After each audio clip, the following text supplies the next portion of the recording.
صدق الله مولانا العظيم وصدق رسوله النبي الأمي الكريم ونحن على ذلك من الشاهدين والشاكرين والذاكرين والحمد لله رب العالمين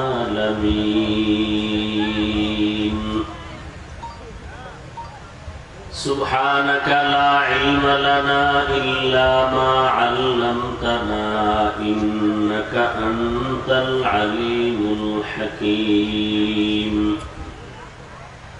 رب اشرح لي صدري ويسر لي أمري واحلل عقدة من لساني يفقه قولي निगाह मुमिन से तू बदल जाती है तकदीर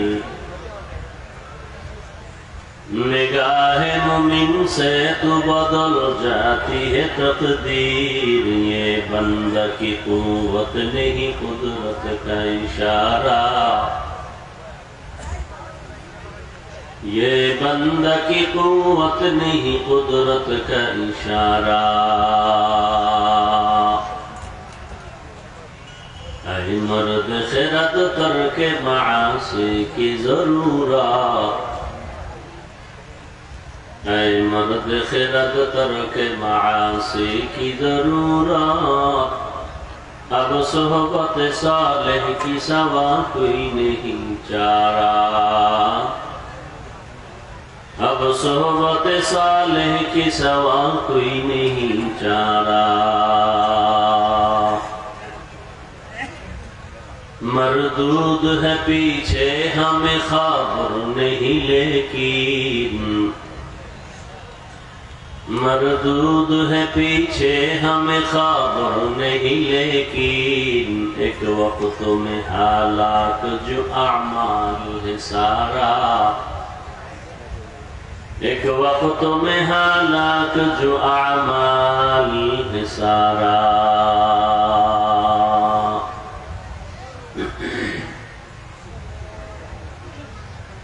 शांतिपुर मध्यपाड़ा केंद्रीय जामे मस्जिद कर्तृक आयोजित वार्षिक तफसीरुल कुरान महफिल उपस्थित मोहतरम सम्मानित सभापति 8 सेप्टेम्बर 2024 प्रधान अतिथि विशेष अतिथिवृंद हजरत उलामाए केराम अत्र अंचलेर विभिन्न स्थान থেকে আগত আল্লাহ পাকের আশিকিন জাকিরিন শাকিরিন মুহিব্বিন মুরব্বিয়ান আযম কলিজার টুকরা আমার সমবয়সী যুবক বন্ধুগণ স্নেহের ছোট ভাই পর্দার আড়ালে মাইকের আওয়াজ শ্রবণরত সম্মানিত মা ও বোনেরা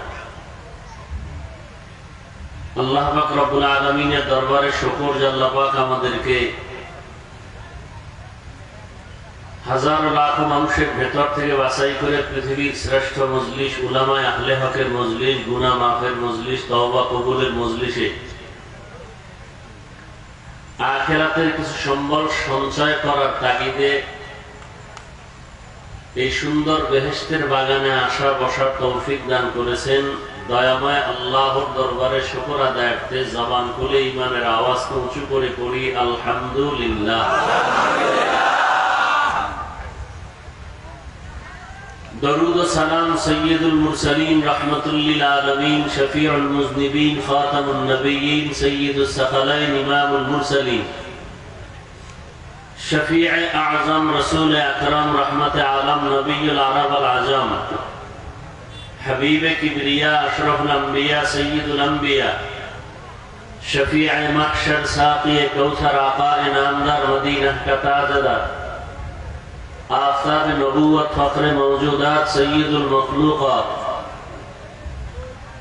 حضرت محمد رسول اللہ صلی اللہ علیہ وآلہ وسلم القر সর্বোপরি সকল যাদের অক্লান্ত পরিশ্রমের মাধ্যমে আজ সুন্দর আয়োজন সময় পরামর্শ অর্থ দিয়ে দোয়া করে উপস্থিত হয়ে মাইক লাইট প্যান্ডেলের ব্যবস্থাপনার মাধ্যমে সহযোগিতা যারা করেছেন, এলাকার যুবক, বৃদ্ধ, ব্যবসায়ী, শ্রমিক, চাকরিজীবী, বিভিন্ন শ্রেণী পেশার মানুষ, জনপ্রতিনিধি, প্রশাসন, উলামায়ে হযরত, আইম্মায়ে মাসাজিদ, প্রত্যেককে আল্লাহ রাব্বুল আলামিনের খিদমতের বরকতে দুনিয়াতে শান্তি, পরকালে চিরমুক্তির ব্যবস্থা করে দিন। এই এলাকার জন্য এই মাহফিল আল্লাহর দেয়া বড় নিয়ামত, আপনাদের জন্য বড় রহমত। কারণ এই প্যান্ডেল এখন হাজারো লাখো ফেরেশতারা পুরাটা বেষ্টন করে আরশে আজিম পর্যন্ত কাতারবন্দি হয়ে দাঁড়ান। যতক্ষণ এই প্যান্ডেল থাকবে, বয়ান চলবে, ততক্ষণ আল্লাহ পাকের রহমত অনবরত অবতীর্ণ হতে থাকবে। একজনের আমল নামায় ভুলেও ফেরেশতারা একটা গুনাহ লিখবেন না। এখানে বসার পরে নিয়ত শুদ্ধ করে যদি বয়ান শুনেন, কোরআন হাদিসের ইলম অর্জনের নিয়তে, একটা মাসআলাও যদি শিখতে পারেন তো 100 নফল রাকাত নামাজের থেকেও বেশি সওয়াব। অনেকগুলো দ্বীনের মাসআলা মাসাইল যদি শিখতে পারেন আমলের নিয়তে, তো 1000 রাকাত নফল নামাজের থেকেও বেশি সওয়াব। নবীজি বলেন এক হাদিসের মধ্যে যে উলামায়ে আহলে হকের মোলাকাতের জন্য যারা ঘর থেকে বের হয়, প্রত্যেকের সাথে 70,000 রহমতের ফেরেশতার একটা কাফেলা আল্লাহ দিয়ে দেন। যতক্ষণ আপনি এখানে থাকবেন, ফেরেশতারা আপনার মাগফিরাত কামনা করবে, তথা গুনাহ আল্লাহর কাছে মাফ চাবে। আল্লাহ ফেরেশতাকে জিজ্ঞাসা করতেছেন, এই প্যান্ডেলে যারা বসছে এরা কারা? আল্লাহ চিনেন না কারা? জানেন না? এরপরেও আল্লাহ ফেরেশতাদের থেকে জিজ্ঞাসা করেন কেন? আল্লাহ ফেরেশতাদেরকে সাক্ষী রাখতেছেন, ওরা এক সময় মানুষ বানানোর পক্ষে ছিল না। আল্লাহ বলেন, ফেরেশতা তোমরাই বলে এরা কারা? বলে এরা আদম জাত। কেন আসছে এখানে? টাকা চায় না, বাড়ি গাড়ি না, কি চায়? জান্নাত চায়, আর জাহান্নাম থেকে মুক্তি চায়। আর কি চায়? আপনার মোলাকাত চায়। তো এরা আমার জান্নাত দেখছে? কয় দেখে নেই। যদি দেখতো তো পাগল হয়ে যেত। এই মানুষগুলো কি জাহান্নাম দেখছে কখনো? কয় না, দেখে নেই। যদি দেখতো তাহলে জীবন দিয়ে ভাগার চেষ্টা করতো। আমি আল্লাহকে দেখছে? কয় দেখে নাই। যদি দেখতো তাহলে বুক ফেটে মেরে যেত।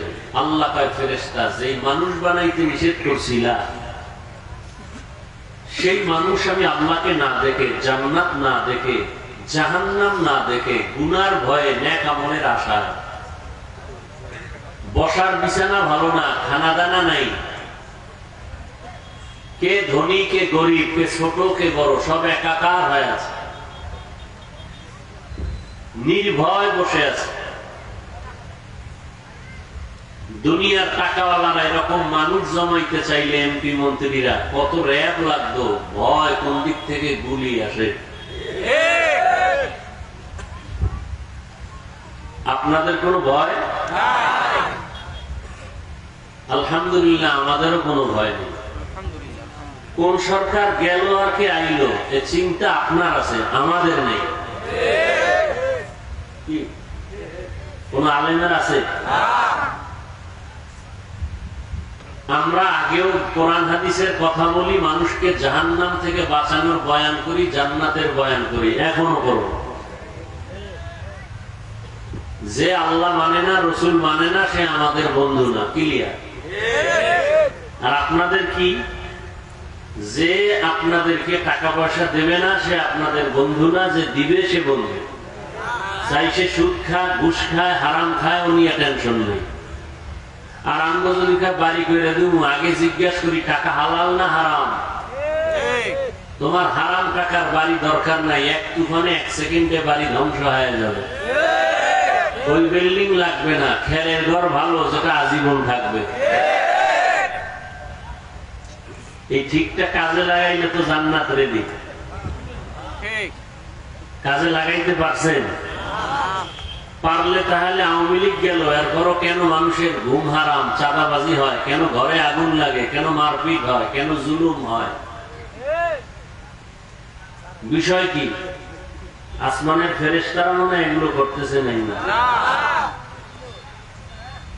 আল্লাহ জুলুম থেকে আমার দেশ, আমার জাতিকে কুদরতের হাতে হেফাজত করুন। গতকাল প্রথম বয়ান করেছিলাম ঢাকাতে ওমরা থেকে এসে, বলেছিলাম দুইটা অপরাধ করলে শাস্তি হবে মরার আগে, মরার পরে না আগে। কয় অপরাধ? প্রথম অপরাধের নাম জুলুম। জুলুম করার পরে শাস্তি মরার আগে না পরে? টের পাননি কিছু? আপনারটাও হবে। আপনি যে ভাইয়ের সাথে জুলুম করছেন, আপনারটাও হয়ে যাবে, টের পাইবেন না, মাইয়ের পাও ভেঙে যায়। আপনি বুঝতেও পারবেন না যে ভাইয়ের জুলুম করছো, এই জুলুমের বিচার শুনে। দোকানে আগুন লাগবে কেন? ওই যে জুলুম করছো কর্মচারীর সাথে, জুলুম করেছো মা বাবার সাথে, জুলুম করেছো শিক্ষকের সাথে। এরকম ছাত্র আছে যারা শিক্ষকদের সাথে জুলুম করে। জুলুম তিন প্রকার। আল্লাহর সাথে জুলুম করা, নিজের সাথে জুলুম করা, অন্যের সাথে জুলুম করা। আল্লাহর সাথে জুলুমের নাম শিরিক। আল্লাহ শিরিকের জুলুম থেকে আমাদের হেফাজত করুন। আল্লাহ কয়জন? খুব ভেবেচিন্তে বলেন, আল্লাহ কতজন? আল্লাহ যে এক, কোন দিক থেকে এক? রিজিক দেওয়ার বেলায় আল্লাহ একটু দুর্বল, সেখানে গ্রামীণ ব্যাংকের সহযোগিতা লাগবে, এনজিও লাগবে, লোন উঠাইতে হবে। হ্যাঁ, তাহলে রিজিক দেওয়ার বেলায় আল্লাহ, হায়াত দেওয়ার বেলায় আল্লাহ। অমুক দল ক্ষমতায় থাকলে আমরা মরে যাব, অমুক দল আসলে বাঁচবো। হায়াত মৌতের মালিক দল না আল্লাহ। চাপাবাজি কেন করেন যে অমুক দল আসলে মরে যাব? অমুক দল না থাকলে আমরা বেঁচে থাকবো। রিজিক দেওয়ার মালিক একক ভাবে আল্লাহ, হায়াত দেওয়ার ক্ষেত্রে একক ভাবে মালিককে, সম্মান দেওয়ার ক্ষেত্রে মালিক এক আল্লাহ, আমাদেরকে সুস্থ রাখার ক্ষেত্রে মালিক কয় আল্লাহ?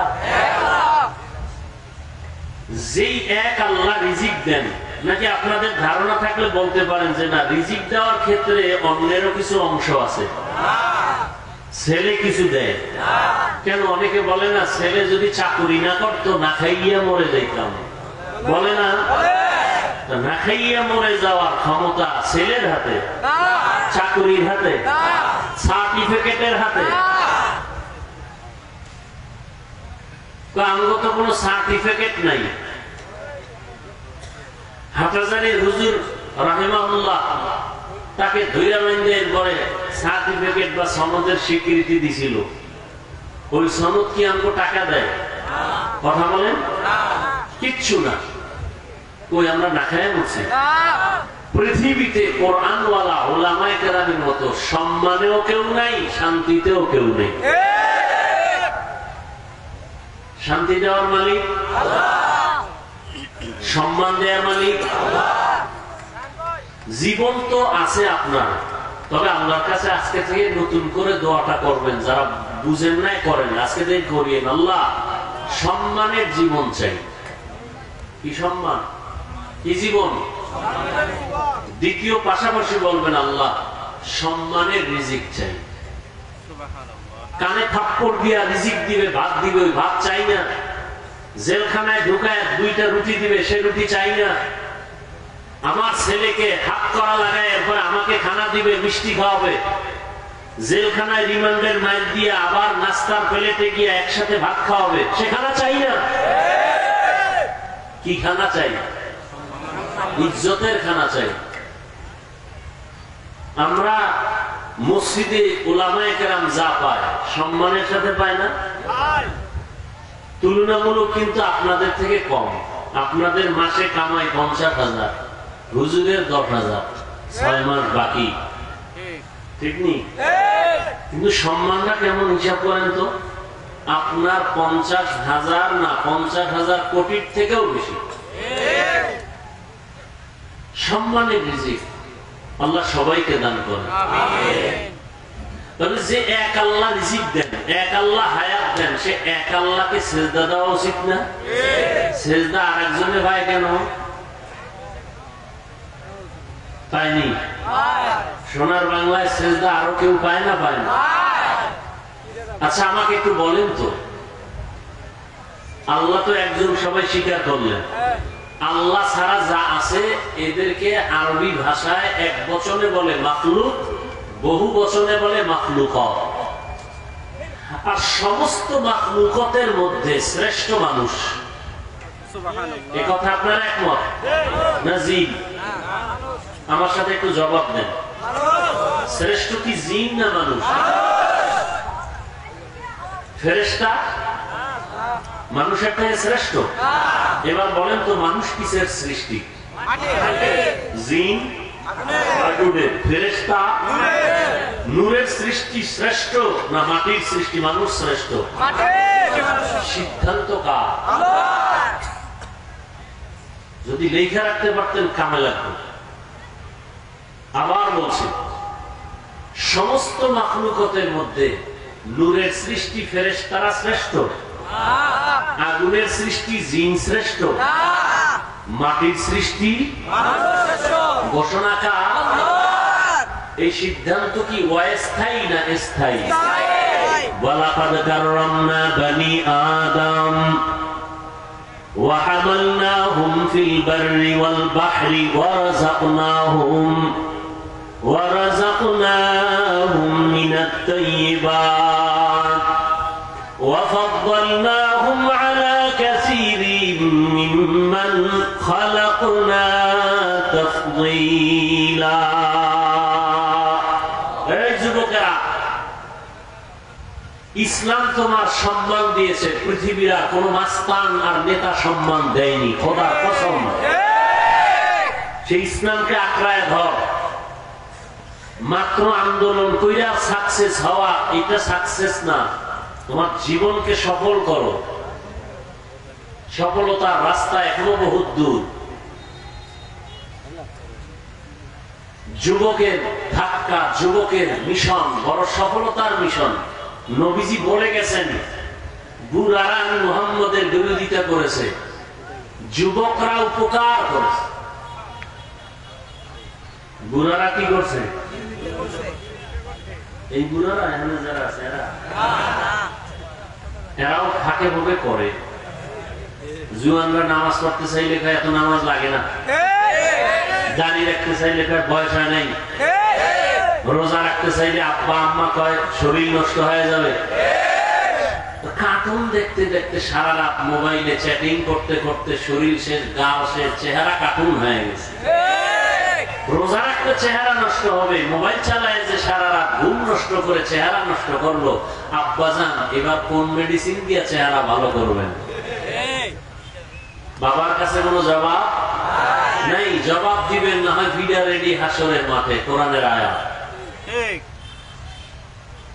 পালাবার কোন সুযোগ নাই। সন্তান আল্লাহর কাছে বাবার বিরুদ্ধে মামলা দায়ের করবে, রব্বানা ইন্না আতা'না সাদাতানা ওয়া কুবারানা ফাআদাল্লুনাস সাবিলা। আল্লাহ কইবে এই নামাজ পড়ো নাই কেন? ছেলে কইবে আল্লাহ আমার কোনো দোষ নাই, আব্বা আম্মার দোষ। মা বাবায় নামাজের খবর নেই নাই, নাস্তা করছি কিনা খবর নিছে টেলিফোন করে। বাবায় ওয়াজে গেছে আমারে ডাকে নাই, নামাজের কথা বলে নাই, রোজার কথা বলে নাই। ঔষধটা টাইম মতো খাইছি কিনা বাবায় জিজ্ঞাসা করছে, শরীরটা ভালো কিনা জিজ্ঞাসা করছে, নামাজ পড়ছি কিনা জিগায় নাই। ও আল্লাহ আমার কোনো দোষ নাই, মা বাবারে গ্রেফতার করো। কোরআনের আয়াত, সূরা আহজাব 67 নম্বর আয়াত।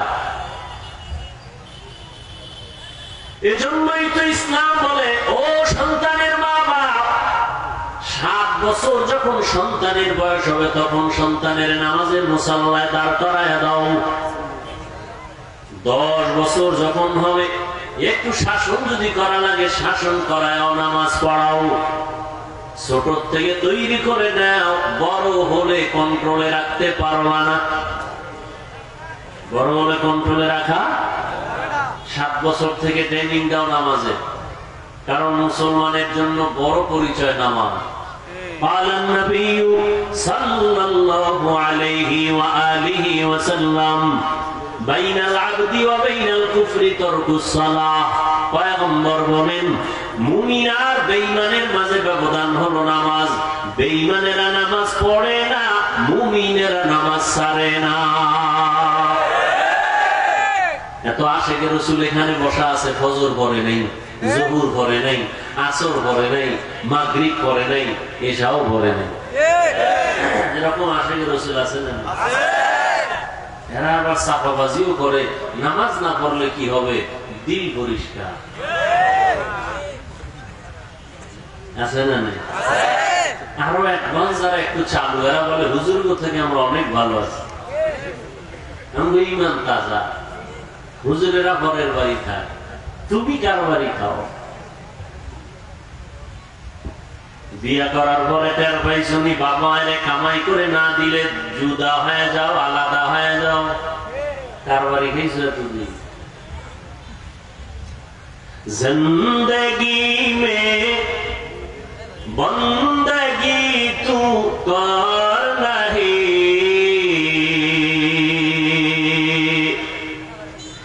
जिंदगी में बंदगी तू कर नहीं, जिंदगी में बंदगी शर्मिंदा है, जिंदगी में बंदगी शर्मिंदा है। আপনাদের ঘুম আসতেছে? একটু কি বসা যাবে? কি করবেন? ঘুমাবেন? যে গরমে গরমে ঘুমাইবো, রাস্তায় গিয়ে শুধু মোবাইল চালান। আর এখন তো বাঙালির ঘুম নাই, কি সারা রাত মোনাজাতে কাটায়। আমরা মোনাজাত ধরি বইয়া, ওরা ধরে হইয়া। ঠিক নেই? আল্লাহ হেদায়েত দান করুন। যুবক, ১,৫০০ বছর আগে রহমতের নবী বলে গেছেন, যুবকের আমি মুহাম্মদের উপকার করেছি।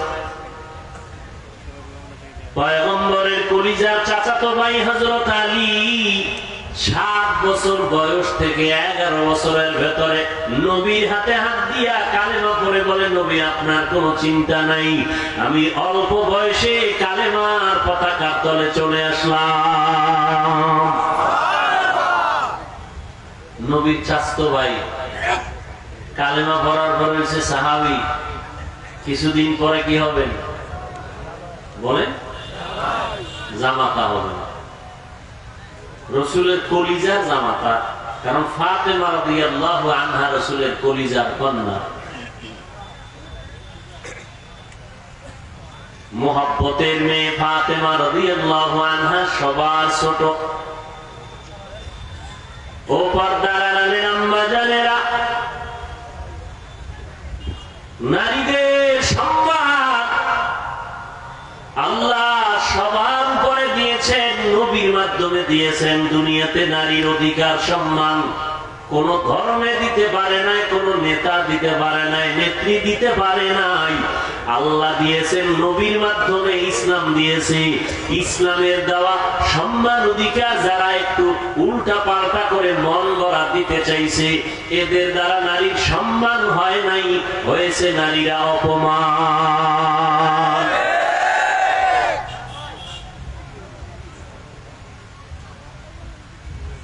প্রত্যেকটা জিনিস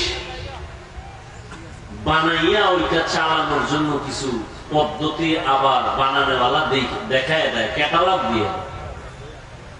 মোবাইলওয়ালা মোবাইল বানাইছে, মোবাইলটা কিভাবে সুস্থ ভাবে চলবে এটার ক্যাটালগ দিয়ে দিছে ইনটেক প্যাকেটের মধ্যে। কিভাবে চার্জ দিবা, কিভাবে সিম ঢুকাইবা, সব ওখানে দেওয়া আছে। মন করা কিছু করতে গেলে মোবাইল চলবে না, ধ্বংস হয়ে যাবে। আল্লাহ মানুষ বানাইছেন, মানুষ কিভাবে শান্তির জীবন যাপন করবে ক্যাটালগ দিয়ে দিচ্ছেন কোরআনুল কারীম। বুঝাবার জন্য রাসূল দিচ্ছেন রাহমাতুল লিল আলামিন।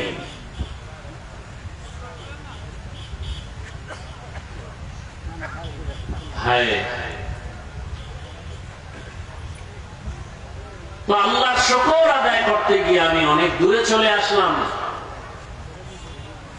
যে আজকে সুন্দরভাবে বয়ান শুনতেছি, বয়ান করতেছি, ঝামেলা নেই। কিয়ামত পর্যন্ত আল্লাহ যেন এভাবেই দ্বীনের কথা উম্মতকে বলার মতো, শোনার মতো ঝামেলা মুক্ত ব্যবস্থা করে দেন। এক নেতার নাম দিলে আর এক নেতা বেজা, কি মাহফিল বন্ধ। ওলামায়ে কেরামের নাম হবে সবার উপরে, কারো নাম দরকার নেই, কি? কারণ এই যুগে নবী আর আসবেন না। নবীর অবর্তমানে নবুয়তের দায়িত্ব নবী দিয়ে গেছেন উলামায়ে আহলে হকের হাতে। এরা ওয়ারাসাতুল আম্বিয়া, এরা নবীওয়ালা কাজগুলো করবেন, এরাই হলো উম্মতের রাহবার। আল্লাহ উলামায়ে কেরামদেরকে এক হয়ে দ্বীনের পথে কাজ করার তৌফিক দান করেন। এমন কোন কথা বলবেন না, কাজ করবেন না যে উলামাদের মাঝে ডিভাইড তৈরি হয়, বিপরীত অবস্থা দেখা যায়, এমনটা যেন না হয়। উলামায়ে কেরাম যখন এক থাকবেন, পুরো দুনিয়া এক হয়ে যাবে। একটা ফ্যামিলির মা বাবা সন্তান যখন এক থাকে, ওখানে কেউ বাঁকা চোখে তাকাইতে পারে না। উলামায়ে কেরাম যখন থাকবেন এক, গোটা জাতি এক হয়ে যাবে। তখন ভারত কেন, রাশিয়া কেন, আমেরিকা কেন, কেউ বাঁকা চোখে নজর দিতে পারবে না ইনশাআল্লাহ।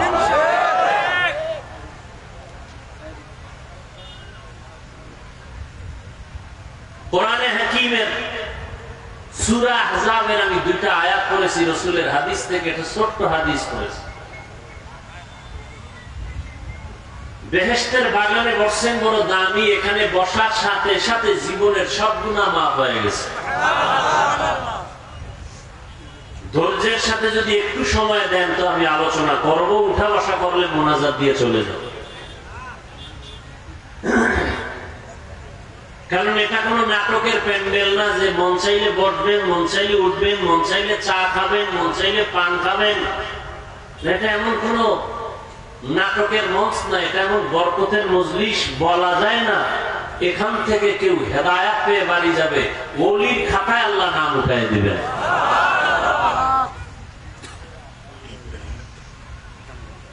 ইয়া আইয়ুহাল্লাযীনা আমানুত্তাকুল্লাহ,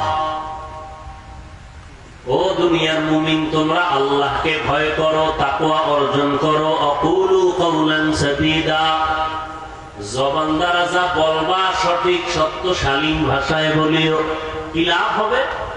এক নাম্বার লাভ, ইউসলিহ লাকুম আমালাকুম, টুটা ফাটা যে আমল করছো ভুলে ভরা, আমি আল্লাহ আমলগুলোকে পরিশুদ্ধতার সাথে কবুল করে ফেলবো। সুবহানাল্লাহ না?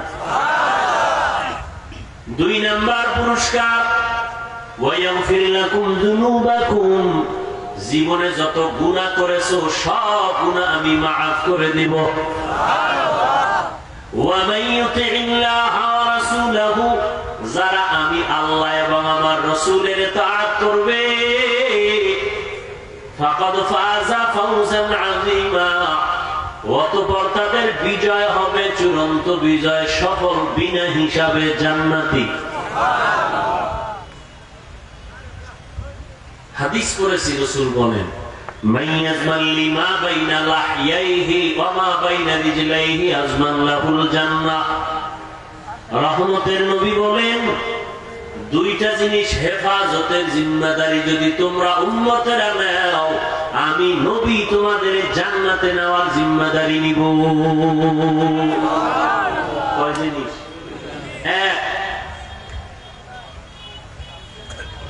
দুই ঠোঁটের মাঝে জবানের হেফাজত করো, দ্বিতীয় লজ্জাস্থানের হেফাজত করো। আয়াতের মধ্যে দুইটা আদেশ দিচ্ছেন আল্লাহ মুমিনকে, কোন বেঈমানকে দেন নাই। কেন? বেঈমান জান্নাত পাবে না, জান্নাত পাবে শুধু মুমিনেরা। ওই মুমিনকে দুইটা আদেশ দিচ্ছেন, মানলে দুইটা নগদ পুরস্কার। এক নম্বর আদেশ আল্লাহকে ভয় করো, দ্বিতীয় আদেশ হলো জবানকে কন্ট্রোল করো। দুইটা আদেশ যদি মানো, দুইটা নগদ পুরস্কার। এক নাম্বার তোমার সব আমল কবুল, দ্বিতীয় পুরস্কার জীবনের সব গুনাহ মাফ। মানবা কি করে? আল্লাহ আয়াতের শেষে বলেন আল্লাহ আনুগত্য করো, রাসূলের ইতাআত করো, তাহলেই তোমার সফলতা আসবে। আল্লাহকে মানো, রাসূলকে মানিয়া এরপরে জীবনটাকে চালাও, জীবন তোমার সফল হয়ে যাবে। আল্লাহকে মানতে হলে, নবীকে মানতে হলে না দেখে মানা যায় না। এজন্য নবী এক হাদিসে বলেন সল্লু কামা রাআইতুমুনি উসাল্লি, নামাজ আদায় করো আমাকে যেমন তোমরা নামাজ আদায় করতে দেখো।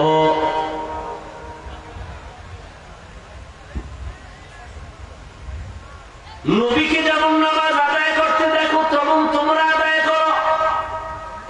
কিতাবে দেখো, নবী বলেন না, বলছে আমাকে দেখো। কিতাবে না, কারণ কিতাবে অনেক কিছু আছে বুঝবা না, বুঝার মেধা নাই। আমি নবী যেভাবে বুঝাই ওইভাবে বুঝো। কিতাব যদি একা একা বুঝতে যাও সম্ভব হবে না। আমি যেভাবে বুঝাবো ওইভাবে বুঝবা। আমি শুধু মুখে বুঝাবো না, প্র্যাকটিক্যাল আবার আমল করে বাস্তবায়নে দেখায় দিব। চুল কাটা সুন্নত কিতাবে আছে, আমি নবী এটা আমলের মাধ্যমে প্র্যাকটিক্যাল দেখায় দেই। কিতাব দেখলে হবে না, কিতাবের কথা শুনো, আমি মুহাম্মদরে দেখো। কিতাবের মধ্যে আছে আঙ্গুলের নখগুলো সুন্নাত তরিকায় কাটো। কিতাবের কথা কানে দিয়া দিলের মধ্যে গাতো, শুনো, কিন্তু আমি নবীকে দেখো আমি কেমনে কাটি। আমি প্র্যাকটিক্যাল দেখায় দিতেছি, আমাকে দেখে দেখে নামাজ পড়ো। রুকু কেমনে দেই, সেজদা কেমনে দেই, হাত কেমনে বাঁধি ওইভাবে বাঁধো। নজর কোথায় রাখি, পায়ের আঙ্গুল কেমনে থাকে, হাতের আঙ্গুল কেমনে থাকবে। ওরে আল্লাহর বান্দা, আঙ্গুলগুলো কানের কোন পর্যন্ত উঠানো যাবে, আমি নবী প্র্যাকটিক্যাল দেখাইতেছি, ওইভাবে দেখো। এই উম্মতেরা বলবে নবীরে দেখা যায় না, আমরা কেমনে নবীর অনুসরণ করি দেখবো। নবী কয় আমারে যারা দেখছে তাদের দেখো। নবীরে দেখছেন সাহাবায়ে কেরাম, সাহাবায়ে কেরামদের দেখছেন তাবেঈন, তবে তাবেঈনদেরকে দেখছেন তাবে তাবেঈন, তাদের দেখছেন উলামায়ে মুতাকাদ্দিমিন, তাদের দেখছেন উলামায়ে মুতাআখিরিন। এইভাবে উলামায়ে কেরাম দেখছেন, দেখতে দেখতে এই পর্যন্ত আসছে। ও উম্মত, তোমরা যারা আলেম না, কোরআন হাদিসের আরবি বুঝো না, ব্যাখ্যা বুঝো না, তোমরা বয়ান শুনো আর টুপি মাথায় দেওয়া সুন্নত, দাড়ি রাখা নবীর আদর্শ, জামা পরা নবীর সুন্নত, পানি 3 শ্বাসে পান করা নবীর সুন্নত, কেমনে গ্লাসটা ধরবা, কেমনে পানি পান করবা। হুজুরদের বয়ান শুধু কানে শুনবা, দিলে ঢুকাইবা, আর আমলের বেলায় আলেমদের দেখা দেখা আমল করবা।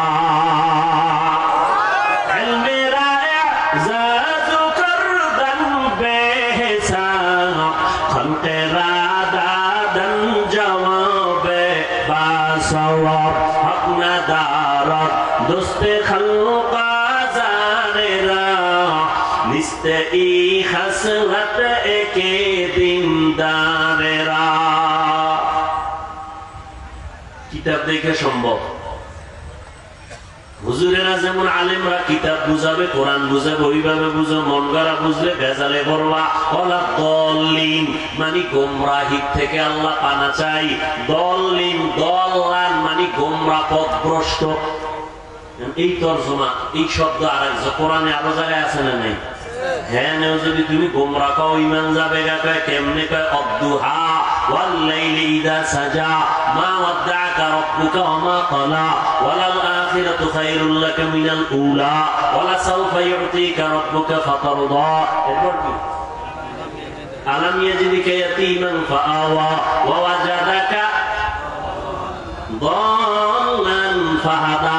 আল্লাহ কয় নবী আমি আপনাকে পাইছি দল্লানের ভেতরে, হেদায়েত দিলাম। দল্লিন দল্লান মানে গোমরাহ পথভ্রষ্ট। এখন আপনি যদি তরজমা করেন ওয়াজাদাকা দল্লান ফাহাদা, নবী আপনাকে দল্লান দল্লিনের মধ্যে পাইছি মানে গোমরাহ। কি অলাদ্দল্লিনের অর্থ গোমরাহ, ওই শব্দ এখানে আছে। এখন নবীর বেলায় কি বলবা? নবীও গোমরাহ, ঈমান থাকবে? এজন্য নিজে নিজে খবরদার পণ্ডিতি করবা না। যারা পণ্ডিতি করছে তারা ধ্বংস হয়ে গেছে, নবী মানে নাই, ধ্বংস হয়ে গেছে। আর এক দল নবী মানছে, কিতাবের দারদারে নাই, তারাও ধ্বংস হয়ে গেছে। বর্তমান দুনিয়াতে একদল অতি আবেগে বলে আমরা পীর ভক্ত, পীর যা কয় তা মানি, কোরআন কি কয় বুঝি না, মানিও না, তারাও ধ্বংস, গোমরাহ। আর এক দল বলে আমরা কোরআন হাদিস অনুযায়ী চলবো, কোনো হুজুর মানি না, আলেম মানি না, ব্যক্তি মানি না, তারাও গোমরাহ। আর যারা বলবে কোরআন মানি, হাদিস মানি, কোরআন হাদিসের কষ্টি পাথরের সঠিক আলেম যারা, তাদেরও মানি, তারা সঠিক। মেরা এজাজো করদন বেহিসাব, খলকেরা দাদন জওয়াবে বাসওয়াব, হক নাদারত দুস্তে খলকা জারেরা, নিস্তে ই খসলত একে দিনদারেরা। ও যুবক, রহমতের নবী বলেছেন যুবক নবীর উপকার করেছে। ও যুবক বাবা, আজকে যদি তোমার দ্বারা নবীর উপকার নাও হয়, আমি পায়ে হাত রেখে অনুরোধ করব নবীর দিনের ক্ষতি যেন না হয়। কুয়াতে নে কি নাদারি বদমকুন বরওয়াজুদে খদসতম্বে হাদমকুন। পারলে উপকার করো, না পারলে চুপ করে বসে থাকো, ক্ষতি করা যাবে? খবরদার তোমার দ্বারা যেন ক্ষতি না হয়। তুমি দাড়ি রাখতে পারো না, এজন্য তোমাকে গালি দেওয়ার অনুমতি ইসলামে নাই। ভালো করে মনে রাখিস, লেখা রাখিস, দাড়ি রাখো নাই, গালি দেওয়ার কিন্তু অনুমতি নাই। কারণ দাড়ি না রাখা এক জিনিস, দাড়ি অপছন্দ করা আলাদা জিনিস। একজনে দাড়ি রাখে না, হুজুর দোয়া চাই, রাখতে মনে চায়, চেষ্টা করব, একে গালি দেওয়া যাবে না। আরেকজনের কয় দাড়ি পছন্দ করি না, তাকে ছাড় দেওয়ারও সুযোগ নেই। খুব কঠিন জিনিস, খুব কঠিন। একজনে দাড়ি রাখে না, তাকে গালি দেওয়া যাবে না। আগে বুঝতে হবে সে কি মন মানসিকতাটা কেমন, সে কি রাখতে চায় না বিরোধিতা করে। যে বিরোধিতা করে সে রাসূলের প্রকাশ্য দুশমন। আর যে রাখার মন মানসিকতা আছে, ইনশাআল্লাহ আশা করা যায় তওবা করে জান্নাতি হয়ে কবরে যেতে পারবে। টুপি মাথায় দেন নাই, গালি দেওয়ার অনুমতি নেই। হ্যাঁ, যদি বিরোধিতা করেন তাহলে আর ছাড় নেই। ও যুবক, তোমার দ্বারা যেন দ্বীনের ক্ষতি না হয়, পারলে উপকার করিও, নামাজের দাওয়াত দিও। নিজে নামাজ পড়তে না পারলেও অন্যকে বলিও ভাই আমি তো নামাজ পড়ি না, তুমি যাও, তুমি নামাজি, গল্প পরে হবে, আগে নামাজ পড়ে নাও। তোমার কারণে তোমার গল্পের পাল্লায় পড়িয়া ভিন্ন যুবকের নামাজ যেন নষ্ট না হয়। তুমি পারলে উপকার করিও, না পারলে একা একা পয়সা বিড়ি টানিও, তারপর আর একজন ভাইয়ের নামাজের ক্ষতি করবা না। নিজে পারলে দাড়িটা লম্বা করিও। লক্ষ লক্ষ নবী সাহাবায়ে কেরাম কেউ দাড়ি ছাড়া ছিলেন না, সমস্ত নবীরা দাড়িওয়ালা। এমনকি ফেরাউনেরও দাড়ি ছিল বড়। আমরা কি ফেরাউনের দাড়ি রাখিনি? সমস্ত নবীরা দাড়িওয়ালা, সাহাবায়ে কেরাম দাড়িওয়ালা, কেউ দাড়িবিহীন ছিলেন না। তুমি দাড়িটা লম্বা করো, নবী বলেন মোছকে খাটো করো, দাড়ি লম্বা করো। আর আমরা মোছরে লম্বা করি। পুরো নবীর সাথে একটা যুদ্ধ লাগাই দিচ্ছে। কি বাজ মোছের ভিতরে, ওদিকে দাড়ির উপরে। এখন স্টাইল কেউ কেউ রাখে ফোতার গোড়ায়, স্টাইল কেউ এরকম কেন? খেলোয়াড়রা তো রাখছে, এই জন্য আমি তার অনুসরণ করি, মোহাম্মদেরটা নয়। নাউযুবিল্লাহি মিন যালিক। আল্লাহ হেদায়েত দান করুন। দাঁড়িয়ে রাখতে পারো না রে যুবক বাবা, তোমার সাথে দুশ্মনী নেই, দেখলে সালাম দিব, কোলে নিব, বুকে লাগাবো, গালি দিব না, কিন্তু অনুরোধ করে বলি অন্যের দাঁড়িয়ে রাখার ক্ষেত্রে তুমি বাধা হইও না। তুমি তাকে উৎসাহ দাও, আমি পারি না, তুমি রাখো, কিন্তু তোমার কারণে ভিন্ন কেউ যেন দাড়ির থেকে বঞ্চিত হয় না যায়। কারণ দাড়ি বিহীন লোকটা 24 ঘন্টা অল টাইম সেকেন্ডে সেকেন্ডে সেকেন্ডে সেকেন্ডে কবিরা গুনাহ কবিরা গুনাহ কবিরা গুনাহ লেখাই হয়। আল্লাহ হেদায়েত দান করুন। আমিন। এর নবীর আশিক আল্লাহ পাক রব্বুল আলামিনের পয়গম্বর বলেন, দুই জিনিস হেফাজতের জিম্মা যদি নাও, আমি তোমাকে জান্নাতে নেওয়ার জিম্মাদারি নিব। এক নাম্বার জবানটারে কন্ট্রোল করো, দুই নাম্বারে লজ্জাস্থান হেফাজত করো। আর জবানকে লজ্জাস্থান হেফাজত করার জন্য বর্তমানে যে বাধা, তার নামেই মোবাইল। জবান কন্ট্রোল হয়নি মোবাইলে, বলেন কি সারা রাত জিকির চলে মোবাইলে, সারা রাত। আল্লাহ হেদায়েত দান করুন। আমিন। কত বাজে কথা বলেছো এই যুবকের, আল্লাহর ভয় করিস। দুনিয়াতে কয়দিন হায়াত পাবি এটা আল্লাহ লেখছে না? ও বাবা বলো না, যুবকরা একটু বলো, জানান আছে না নাই? ঠিক কয়দিন তুমি কত কিলো খানা খাইবা তাও কিন্তু বাজেট আছে না নাই? ঠিক তেমনি ভাবে তোমার জীবনে 6টা কথা বলবা তাও বাজেট আছে। এই যুবকের একটু খেয়াল কর, পাও ধরে কই, একটু খেয়াল কর। হায়াতের বাজেট এখনো বাকি, কিন্তু মোবাইলে এত বেশি কথা কইছো, বাজেট শেষ। মরার আগে জবান বন্ধ, মনে রাখো, লিখে রাখো। মরার আগে অনেক মানুষ কথা বলতে পারে না, দেখো নেই? কারণ কি? হায়াতের বাজেট বাকি, কথার বাজেট নাই। এই জন্য হিসাব করে কথা কইও। হযরত ওমর ফারুক মুখের ভিতরে একটা পাথরের টুকরা দিয়ে রাখছেন, প্রয়োজন অনুযায়ী কথা বলবেন, অনর্থক কথা যেন বের না হয়, আল্লাহর আদালতে জবাব দিতে হবে। এমনি ওমরের নাম বাঘের বাচ্চা, পৃথিবীর টপ লেভেলের টেররিস্ট হযরত ওমর, বিশ্ব সন্ত্রাসী হযরত ওমর। কারণ বিশ্ব নবীকে যে হত্যা করতে যায় সে বিশ্ব সন্ত্রাসী। কিন্তু আজ ওমর হয়ে গেল এত বড় দামি ব্যক্তি যে শুধু মানুষ ভয় করে না, ইবলিস শয়তান ওমরকে ভয় করে। আমাদের দেশের এক বাঙালিকে, হুজুর আমারও শয়তান ভয় করে। কেন কয়? আমি ওর থেকে বড় শয়তান, আমি যে আকাম জানি সিভাই গিয়া, এটা শয়তানও জানে। আল্লাহ হেদায়েত দান করুন। ফাতেমা রাদিয়াল্লাহু আনহার একটা কথা টানছিলাম, মনে আসেনি? সুযোগ থাকলে বলবো, যদি আপনারা ধৈর্য ধারণ করে বসেন ইনশাআল্লাহ। ইনশাআল্লাহ। নামাজ তো পড়েন নাই, ফজরটাও পড়বেন কিনে নিয়ে তো টেনশন নেই। এই টেনশন আমাদের, নামাজ পড়তেই হবে। একা একা যায় যদি নামাজটা না পড়ে ঘুমাই, বউও কিছু কইব না ভয়ে, কিন্তু আমার ভিতরে আল্লাহর ভয়, যে সম্মান তো আমি টাকা দিয়ে অর্জন করতে পারিনি, এই সম্মান তো আমার সার্টিফিকেট দেওয়া হয় নাই, সম্মান আল্লাহ দিছেন। যদি আল্লাহকে বেজার করি, আল্লাহ সম্মান ধুলায় মিশাই দিতে পারেনি আল্লাহ। হ্যাঁ, কি কথা বলতেছিলাম? ওমর ফারুক রাদিয়াল্লাহু আনহু শয়তান ভয় করে, শয়তান ভয় করে ওমর। এবার বুঝেন তো কেমন বেড়া শয়তান ভয় করে।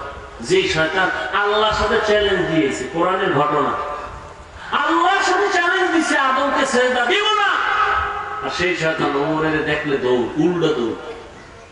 কি কয়? আইয়ে কি এই বলার সময় নেই, খালি আইয়ে।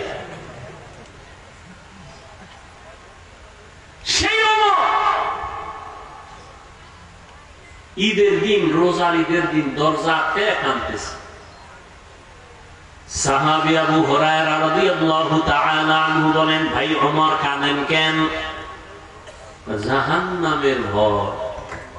আরে 10 জন সাহাবা জান্নাতের সুসংবাদ পেয়েছেন, এর ভেতর আপনি দ্বিতীয়, আপনি কাঁদেন কেন? আপনি তো জান্নাতের সুসংবাদ প্রাপ্তদের অন্তর্ভুক্ত। খলিফাতুল মুসলিমিন ওমর আবু হুরায়রা, যে আল্লাহ দয়া করে জান্নাতের সার্টিফিকেট দিয়েছে, ভয় অন্তরে ভয়, কোন আমলের কারণে না জানি আল্লাহ বেজার হয়ে আবার সার্টিফিকেট ক্যান্সেল করে দিতে পারেন না? পারেন। এই ভয়টা যদি ওমরের অন্তরে থাকে, আপনার আমার অন্তরে কিভাবে থাকা উচিত? দেখছেন, ওমর খেলাফতের দায়িত্বে আছে, পুরা অর্ধজাহানের খলিফা ওমর রাতের বেলা ঘুমায় না, এলাকায় ঘুরে ঘুরে খবর নেয় কার কি হালাত। এক ঘরের সিপাহি গিয়ে দেয় ভিতরে বাতি জ্বলে, পাশে গোপনত্ব বজায় রেখা শুনতেছে। মা তার কন্যাকে বলে, কালকে বাজারে যাবি দুধ বিক্রি করতে, পানি বেশি দিস, দুধের মধ্যে কি পানি দিয়ে দিস। মেয়ে কয়, মেয়ে আম্মা জান খবরদার, ওমর যদি এটা শুনে কল্লা ফালায়। এবার মা কয়, ওমর কি দেখবেনি? ওমর কই? ওমর কই? মেয়ে কি কয় জানেননি? আম্মা জান, যদি ওমর দেখবেন না, তবে ওমরের আল্লাহ দেখবেন। আর কে দারত খৌফে হক দর দিল মাদানম জান্নাতুল মাওয়া দেহাদ উরা মাকাম। এ নবীর আশিক ও পর্দারের আম্মা জান, ও যুবক, আমি তোমাদের পায়ে হাত রেখে বলি, বয়ান করে আমি তোমাদের আমার মতো হুজুর বানাবার জন্য আসি নাই। আমি একবারও বলি না তোমরা আমার মতো হুজুর হও, দাড়ি রেখে পাগড়ি লাগাও, একবারও বলি নাই, বলবো না। বরং আমি তোমাদের আশ্বস্ত করি, সাহস দেই, স্কুলে পড়ো, কলেজে পড়ো, চাকরি করো, করো, ওই রাস্তায় থাকো। তুমি একজন ডাক্তার হও, আমার দেশের গৌরব। তুমি একজন ইঞ্জিনিয়ার হও, আমার মুসলমান ও দেশের গৌরব। তুমি একজন ভালো দার্শনিক হও, আমার দেশের গৌরব। মুসলমানের একটা গৌরব, মুসলমানের ডাক্তার, মুসলমান ইঞ্জিনিয়ার, মুসলমান একজন দার্শনিক। তবে তোমার কাছে আমার দাবি, সম্মানের জীবন চাইও, ওই সম্মান চাইও না যে মেয়াদ শেষে আবার জেলখানায় ঢুকায় দিও। এমন সম্মানের জীবন চাইও, আল্লাহকে রাজি কইরা চলবা। কোন দল ক্ষমতায় আসবে আর যাবে টেনশন লাগবে না, তোমার সম্মানের চেয়ার থাকবে আজীবন।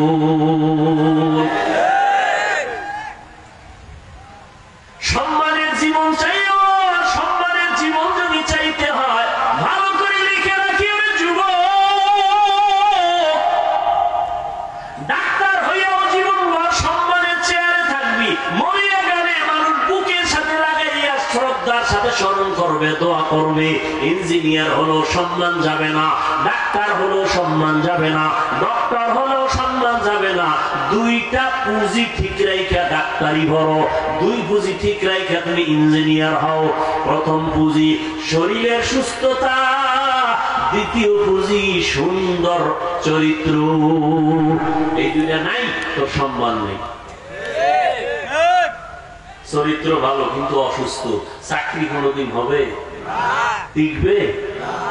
সুস্থ তুমি সবল, ডাক্তার বলে কোন রোগ নাই, চরিত্র খারাপ, টিকবে চাকরি? এই দুই জিনিস লাগবে, আর এই দুই জিনিস ধ্বংস করে একমাত্র মোবাইল। মোবাইলে তোমার অসুস্থ বানাইছে, খবর নাই। ওই যে একটু আগে বলছিলাম, কথা বলার মেয়াদ আল্লাহ দিয়েছেন। মোবাইলে যদি অজস্র কথা বলিয়া মেয়াদ শেষ হওয়ার আগে অনবরত কথা বলিয়া কথার বাজেট শেষ করো, মরার আগে বোবা হইয়া বিছানায় কান্না করবি, জবানে কথা নাই, কারণ বাজেট শেষ। এজন্য গুনে গুনে কথা কইস। আজকে গিয়া বলবি এই ভালোবাসার পাত্রী, আজকে থেকে কথা গুনে গুনে কইতে হইব, তুমিও বাবা আমিও বাবা।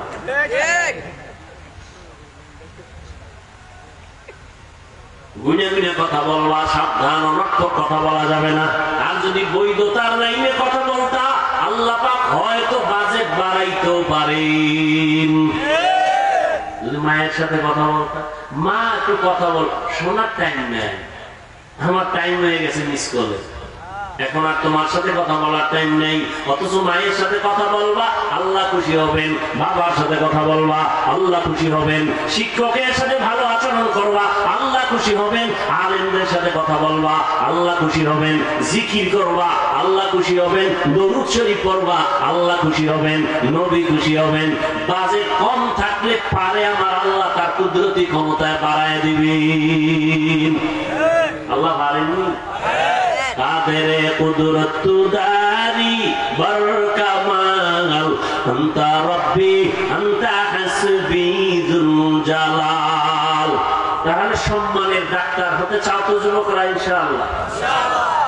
কি ভাই, আমার কথা কি অযৌক্তিক? সম্মানের ডাক্তার হও, সম্মানের ইঞ্জিনিয়ার হও, জীবনটা মরে গেলেও যেন সম্মানের সাথে নাম লেখা থাকে। কেউ যেন ফিরাইয়া তোমার মূর্তি ডানে মাটির সাথে মিলাই না দেয়, কেউ প্রস্রাব করে না দেয়। বুঝো, সেই সম্মানের জিন্দিগি চাইলে কয় বুঝি লাগবে? গেছে গেছে কয় বুঝি? এটা আমি যুবকের কইতেছি, যুবকরা ওদিকে মোবাইলের ধান্দা করে রয়েছে। কয় বুঝি? এক নম্বরে কি? সুস্থতা। এই মোবাইলে কি বানাইছে? তোমার বিশ্বাস হয় না? আমি হুজুর কই দেখে না। আচ্ছা, আজকে একটু গুগলে ঢুকো, তোমার এই টাচ মোবাইলে শরীরের কি ক্ষতি করে গুগলে লিখে সার্চ দাও, সব পেয়ে যাবে। এই টাচ মোবাইলে চোখের পাওয়ার থাকে না, কানের পাওয়ার থাকে না, হাত দুর্বল হয়, মাথা ব্যথা বেড়ে যায়। বাড়ে নাই মাথা ব্যথা? চোখে ব্যথা বাড়ে নাই? বুকে ব্যথা বাড়ে নাই? এবার মরণটা বাকি। অসুস্থ হয়ে গেছে, কানের পাঁচ নষ্ট। আম্মা জান খানা খাবি না, গোসল করে লাইছে আগে।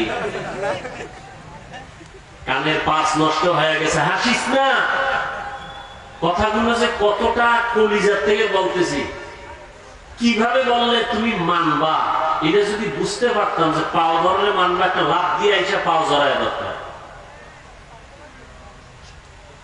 এক হুজুর এলাকায় আছে, সবাই দোয়ার জন্য যায়, সালাম দেয়, হুজুর দোয়া চাই। এক হিন্দু ছেলে আইছে দোয়ার জন্য। হুজুরে হিন্দু ছেলের হাত ধরছে, ধরেই সালাম দিছে, হুজুর দোয়া চাই। সালাম টালাম দেয় নাই, দোয়া চাই। কয় আমি হিন্দু। হুজুরে হাত আর ছাড়ে না, চেহারা দিয়ে তাকায় রয়েছে এক ধ্যানে। কিছুক্ষণ পর হুজুরের চোখ বেয়ে পানি করে। যুবক কয় কি বেয়াদবি করলাম, আর আদর তো বুঝি না, বিধর্মী। হুজুর বেয়াদবি হয়ে গেছে? না, কোনো বেয়াদবি হয় না। তো কাঁদেন কেন? কয় কুদরত দেখে কাঁদি।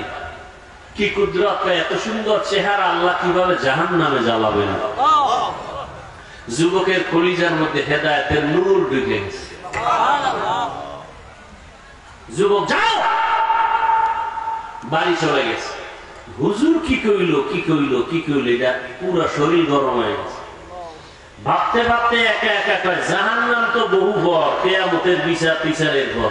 আরে মরার সময় যে আমার ধর্মে আগুন লাগাই দিবে মুখে, এইটাই তো বড় জাহান্নাম। না, আগুনে জ্বলবো না। ঠিকই হুজুরে বলছে, একদম। হুজুরের পা জড়ায় কাঁদে, হুজুর এখন তওবা পড়ান, কালেমা পড়ান, আর জাহান্নামের আগুনে জ্বলতে চাই না। মান ইয়াহদিল্লাহু ফাহুয়াল মুহতাদ ওয়া মান ইউদ্লিল ফালান তাজিদ লাহু ওয়ালিয়াম মুরশিদা। এর নবীর আশিক, সুস্থতার জন্য এই মোবাইল থেকে দূরে থাকো। আমিও যে মোবাইল চালাই, আলহামদুলিল্লাহ, গুনাহ থেকে বেঁচে থাকার চেষ্টা করি, আলহামদুলিল্লাহ। তারপরও কিন্তু বেশিক্ষণ তাকায় থাকলে মাথা ঘুরায়। চোখের পাওয়ার অনেকটাই কমে গেছে। কিতাব দেখি মোবাইলে, এখন দেখতে দেখতে গোলাটে হয়ে যায়, লেখা দেখি না, ধুলা ধোয়া। তাহলে তোমার অবস্থা কেমন? আর বাচ্চাদের কাছে এই যে বড় বড় মোবাইল দিয়ে বাচ্চারে দেখ, কার্টুন দেখ, এই দেখ, সেই দেখ। অনেক বাচ্চা পর্যন্ত বোবা হয়ে গেছে, কথাই বলতে পারে না। বহু ইতিহাস আমাদের হাতে জমা। বাবায় কান্দে, হুজুর একটু তদবির করে দেন, সন্তান কথাই বলে না। আগে বলতো নি, বলতো, এখন বলে না। মোবাইল দিয়া এই মোবাইলের উপরে পড়ে রাখছে সারা জিন্দেগি। সাথে এই বাচ্চাটা একদম তো মোবাইল দেখে গেমস খেলতে খেলতে এখন রাস্তায় উলঙ্গ পাগল হয়ে ঘুরে, গেমস খেলে পাগল। যুবকরা বল, আমার একজন বলছে সত্য নি, গেমস খেলে পাগল হয়েছে যুবক, সত্য নি। কি গেমস জানি এটা? তোরাও খেলতেছ না? তো পাগল হওয়ার ডেটটা কবে?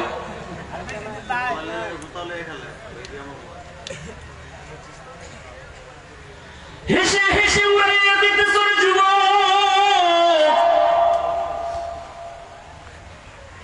অথচ তোমার মা বাবা রক্ত পানি করিয়া তোমাকে বড় বানাইছেন, লেখাপড়া শিখাইছেন, তুমি চাকরি করবা, সম্মানের সাথে থাকবা, মা বাবারে শান্তিতে বসবাস করাইবা, কানা দিবা।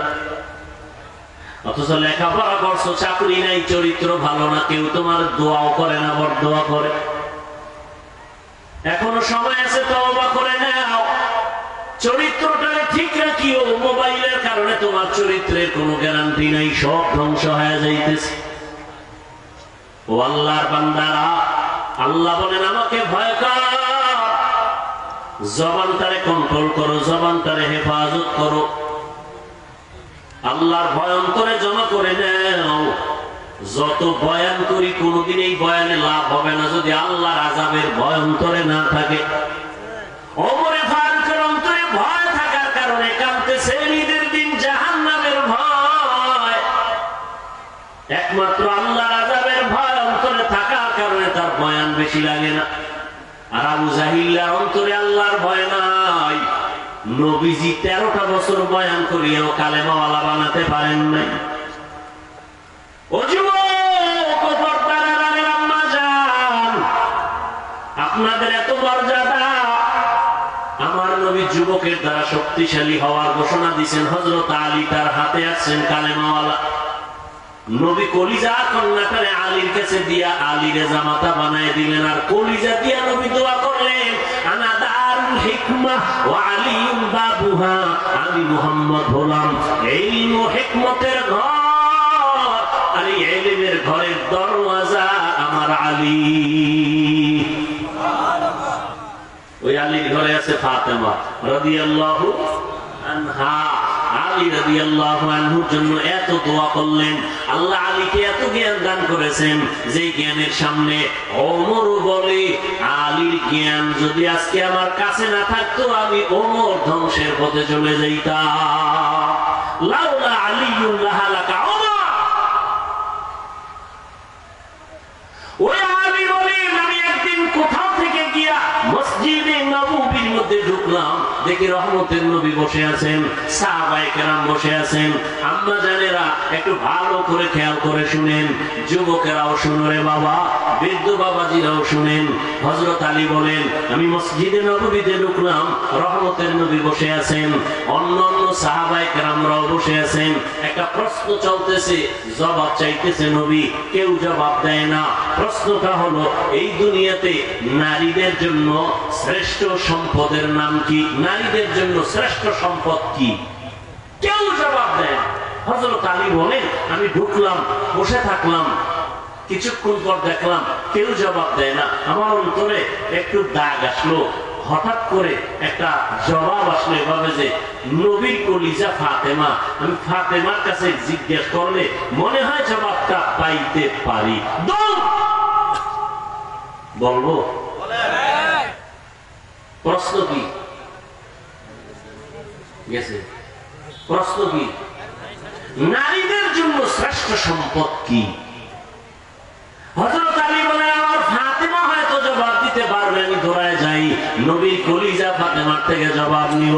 হযরত আলী বের হয়ে গেলেন, দৌড়াইয়া ঘরের কিনারায় গিয়া দরজায় ধাক্কা দেয় না। ও নবীর আশিক, নবী ধরে ধরে সুন্নাত শিখায় গেছেন, ঘরে যদি ঢুকতে চাও নিয়ম কি? হযরত আলী ঘরের মধ্যে ধাক্কা না দিয়া ঘরে ঢোকার নিয়ম হলো আগে সালাম দাও। হযরত আলী দরজার সামনে গিয়া আসসালামু আলাইকুম ইয়া আহলাল বাইত, ও ঘরওয়ালারা তোমাদের উপর শান্তি। হযরত ফাতেমা ভেতরে কাজে ব্যস্ত ছিলেন, সংসারের কাজে, কাজ বন্ধ, স্বামী আসছে ওয়া আলাইকুম সালাম বলে দরজা খুলে দিয়েছেন। আলী ভেতরে ঢুকলেন, ঘামটা মুছায় দিলেন, ফাতেমা খেদমতের জন্য দাঁড়ায় গেলেন। সব কাজ বন্ধ, এখন স্বামীর কাজ, এটা বড় খেদমত। আম্মা জানেরা কি করে, এতক্ষণ আম্মা জান শুয়ে শুয়ে টেলিভিশন দেখছিল, স্বামী এসে টের ভাইয়া হুদাও একটা কাজে গেছে গিয়া, স্বামীর কোনো খেদমতের চিন্তাই নাই। স্বামী যদি বলে একটু পানি কি দেওয়া যাবে, নিয়ে খাও, ঠিক নি? হ্যাঁ, তো জোরে বলবেন।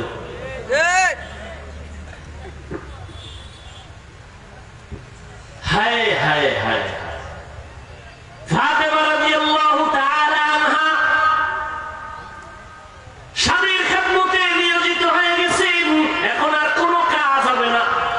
এবার হাল করছে, জিজ্ঞাসা করেন কেমন আছেন, কোথা থেকে আসছেন, খাইছেননি কিছু, এত দাম কেন? রহমতের নবীর দরবার থেকে আছি। আব্বাজান কেমন আছেন? আলহামদুলিল্লাহ ভালো, তবে একটু পেরেশানি দেখলাম। কি পেরেশানি? একটা প্রশ্ন করলেন, নারীদের জন্য শ্রেষ্ঠ সম্পদের নাম কি, শ্রেষ্ঠ গুণের নাম কি? কেউ জবাব দেয় না। আমার অন্তর বলে ফাতেমা তুমি পারবা। এবার বলে আলী আপনি যদি দোয়া করেন, আমার আব্বাজানের নেক দোয়া থাকলে আমি জবাব দিতে পারবো।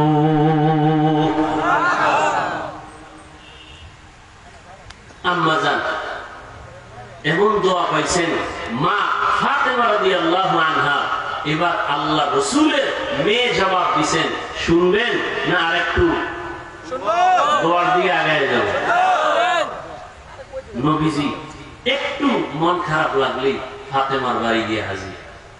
কোথাও যাইবে, শেষে ফাতেমার বাড়ি যায়, এরপরে যায় বিদায় নিয়ে আসবেন, ফাতেমার ঘরে আগে আসেন, এরপরে অন্যদিকে যান।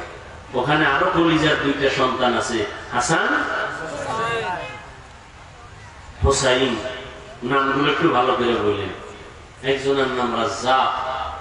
রাজ্জাক তো আল্লাহ, বান্দা কোন রাজ্জাক না, বান্দা হলো আব্দুল রাজ্জাক। হ্যাঁ, সুন্দর করে নামগুলো বলবেন, বরকত হবে। নামের একটা বরকত আছে। অনেক মা বাবা আছে সন্তানের নামকে বাজে আঁকা বাঁকা করে ডাকে, উচিত না। মা বাবা ভালোভাবে ডাকবে তো অন্যরাও ভালোভাবে ডাকবে।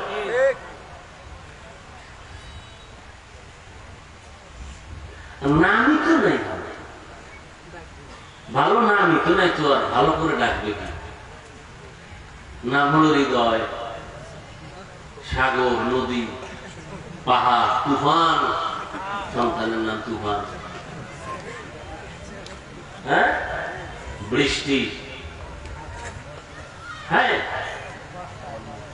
দুনিয়াতে ধারা ভরা নাম আর হয় না, বুঝে নিয়েছে। অথচ সারা দুনিয়ার কোন বিধর্মীর ঘরে ইসলামের একটা নাম আছে, রহিমা, আব্দুর রহমান। বেইমানের নাম আমরাও রাখতে হবে। আমরা এতটাই দুর্বল কেন, এত ঠেকা কেন? আল্লাহ কোরআনে ইসলামের নামের অভাব, আফসোস। অথচ রাসূল সহিহ হাদিসে বলেন, কিয়ামতের দিন শুধু নামের বরকতেও অনেকে জান্নাতে চলে যাবে।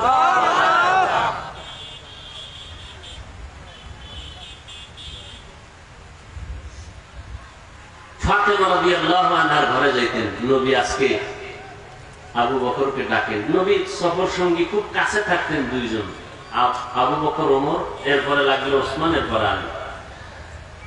বলবো নবী এবার বলে চলো আমরা একটু আমার ফাতেমার ঘরে যাই। আবু বকর সাথে, ওমর সাথে, ওসমান রাদিয়াল্লাহু আনহু ঘরে গেছেন। ফাতেমা রাদিয়াল্লাহু আনহা নবীকে নাস্তা দিছেন। মেহমান, আমার বাবা দু জাহানের সরদার, এক সুন্দর স্বর্ণের পেয়ালায় মধু কি দিছেন? মধু দিছেন। মধু নবীর সামনে রাখলেন।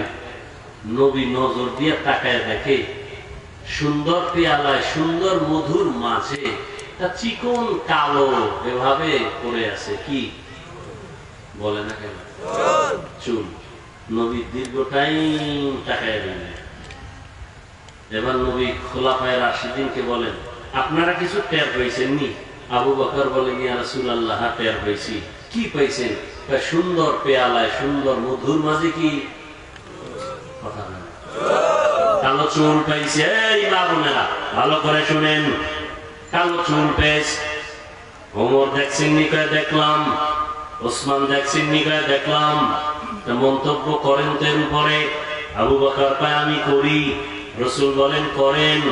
ইয়া রাসূলুল্লাহ, মানুষের ভেতর একটা দিল আছে, দিল আছে না নাই? দিলটা হলো স্বর্ণের পেয়ালার মতো সুন্দর, আর এই কলবের ভিতরে ঈমানের নূর হলো মধুর মতো মিষ্টি, আর ঈমান অনুযায়ী আমল করা হলো চুলের মতো চিকন কঠিন। মন্তব্যটা কেমন হইল? কথা হয় না। এবার আবু বকর মন্তব্য করছে, ওমর কি বাদ যাবে? কথা হয় না। ওমরে ফারুক বলেন, ইয়া রাসূলুল্লাহ, আমিও কি করব? মন্তব্য করেন। ওমর বলেন, রাষ্ট্র ক্ষমতাটা স্বর্ণের পেয়ালার মতো চমকদার, অনেক সুন্দর, এবং মানুষের হুকুম দিয়া পরিচালনা করাটা এটা মধুর মতো মিষ্টি, কিন্তু ইনসাফ ঠিক রাখা চুলের মতো কঠিন। কি রাষ্ট্র চালানো খুব মজা না? যে দেখায় আমার আব্বা আর নামতাম না, এই চেয়ারের কোন মেয়াদ নাই, কথা বলে এটা আমার ভাইয়ের বাপ দাদা, এই চেয়ার আর ছাড়বো না। এবার জনগণের কয় উডো আর বউ, এটা কত মজা, খান মধুর মতো মজা। ওমর কয়, ইনসাফ ঠিক রেখা বিচার চালানো এটা চুলের মতো কঠিন। ইনসাফ, অন্যায় করলে ছেলেরও যেই শাস্তি হবে, অন্যের সেই শাস্তি হবে। ছেলে বলে ক্ষমার কোন সুযোগ নাই। অন্যায়কে অন্যায় বলতে হবে, অপরাধীকে অপরাধী সাব্যস্ত করে বিচারের আওতায় নিতে হবে। এখানে ছাড় দেওয়ার কোন সুযোগ হবে না। ওমর যখন মন্তব্য করলেন, কেমন হইল? পাশে বাকি আছে কে?